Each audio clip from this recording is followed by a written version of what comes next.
বাংলাদেশে যে জন্মাইছি মেয়ে হয়ে আমরা এখন আফসোস করতেছি যে আমরা কেন মেয়ে হয়েছি। আমাদের এমন দিন এসে গেছে যেখানে এখনো আমরা এখানে আন্দোলন করতেছি, বাট যেখানে হার দেশের এই জায়গায় পৌঁছাইছে যে 4 ঘন্টায় 3টা করে রেপ হইতেছে, প্রত্যেক 1.5 ঘন্টায় একটা রেপ হচ্ছে।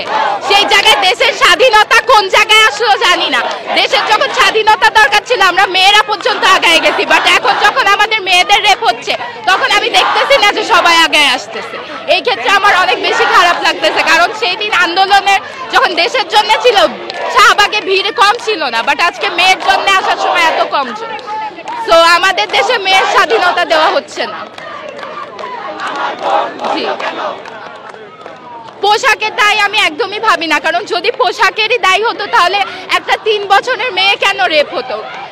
7 বছরের মেয়ে তো ফ্রকই পরবে, 7 বছরের মেয়ে বা 5 বছরের মেয়ে অবশ্যই বোরখা পরে চলবে না, এটা স্বাভাবিক। এন্ড একটা বোরখা পরা মেয়েও রেপ হচ্ছে, ইনফ্যাক্ট একটা প্রেগনেন্ট মহিলাও রেপ হচ্ছে। এতটা জঘন্য, এতটা নিম্ন হয়ে গেছে আমাদের দেশের পুরুষরা।